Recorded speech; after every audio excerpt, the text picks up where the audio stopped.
Троптың келесі бір түрі кейіптеу деп аталады. Кейіптеу жансызға жан бітіріп суреттейтін тамаша бір троптың түрі. Бұл ақынның, жазушының, суреткердің өмір құбылыстарын кереметтей оқырманға жетімді әсерлі жеткізу үшін қолданатын көркемдегіш тәсілінің бір түрі. Жансызға жан бітіру осы суреткердің шеберлігіне байланысты. Мысалы, Ұлы Абай қыстың бейнесін ақ киімді, денелі ақ сақалды, соқыр мылқау танымас тірі жанды, үсті басы ақ қырау, түсі суық, басқан жері сықырлап келіп қалды деп, сұрампаз ала беретін, ешкімді аямайтын, жаңа алты қанат ақ орда үйді шайқайтын кәрі құданың бейнесінде алады. Немесе оның Лермонтовтан аударған Асау терек деген өлеңін алайық. Сол кезде бар дүниеге ешкімге үндемей тәкаппар жатқан кәрі Каспий, мынау сұлу қатынды өзіме алып едім, енді мұны да алыңыз ақсақал шал деген кезде терекке Каспийдің түрін былайша бейнелейді. Кәрі Каспий қара көк көзін ашты, жылы жүзбен терекке амандасты, жыбыр қағып мұрттары сылқ-сылқ күліп, қатындалды, қытықсыз араласты дейді. Көрдіңіз бе? Кәрі Каспий менен жас Асау өзен Кавказдан ағып жатқан теректі қалай бейнелеп отыр. Әлгі сұлу әйел кәрі Каспийге де керек екен. Сонда қара көк оның толқындарын қара көк көзге бейнелеп отыр. Қандай керемет суреттер десеңізші.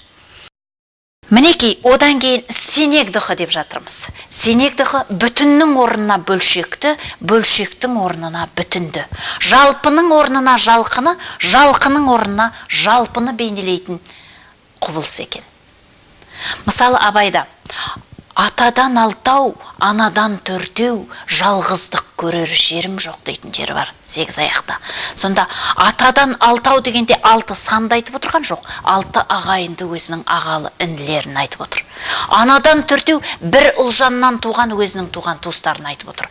Жалғыздық көрер жерім жоқ деп тұрады да, моласындай бақсының жалғыз қалдым тапшыным дейді. Осындағы алтау төртеу дегеніміз сенегдіқы. Немесе жүрегімнің түбіне терең бойла, мен бір жұмбақ адаммын оны дойла. Соқтықпалы, соқпақсыз жерде өстім, мыңмен жалғыз алыстым, кінә қойма дейді. Мыңмен жалғыз алыстым дегенде бұлда да санды айтып отырған жоқ.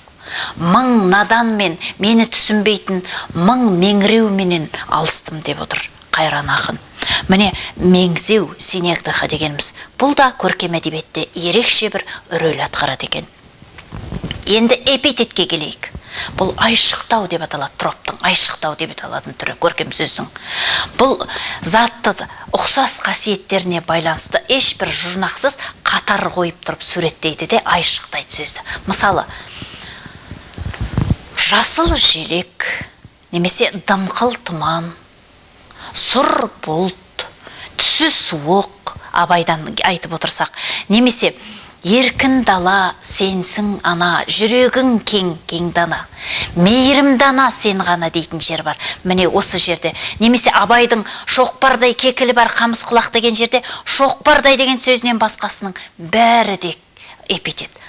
Қой мойынды қоян жақ бөкен қабақ деп келеді. Міне осы сияқты эпитеттің түрі сол өлеңнің соңына дейін сақталады.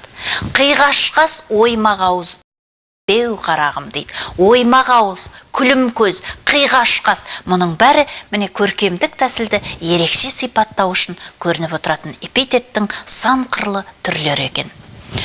Теңеу де троптың бір түрі. Бұл өте көп кездесетін түрі. Бұл дайдей тайдей жұрнақтар арқылы жасалып отырады да, затты екінші бір затпенен салыстыру екен. Мысал үшін, көрінсін бір жан салға ай секілді, ақ құйрық көңіл ашар шай секілді. Найманда ұлы дария саяткерім, бір жанға баламаймын тай секілді дейді. Бұл Сараның әлгі өзінің арқасы бүкір жиенқұл күйеуін мақтап отқан кездегі айтысты айтқан. Ай секілді, шай секілді, тай секілді дегендердің бәрі де теңеу болды генеледі. Немесе сорақы ұзынды емес, қысқа да емес, нәзік бел тал шыбықтай бұраңдайды дейді. Бұл сұлу қыздың портретін Абайдың жасаған жері. Ұзын да емес, қысқа да емес дегенде бұл теңеу болады. Тал шыбықтай дегендегі шыбықтай да теңеу болады екен. Міне троптың осы түрлерінің барлығы қосыла келгенде шешендіктің, көркем сөздің мән мағынасын, ішкі сипатын, сыртқы формасын кереметтей қылып жеткізіп, бірін-бірі толықтырып тұратын үлкен бір тілдің көрнектілігі деп аталатын сапасына жатады екен.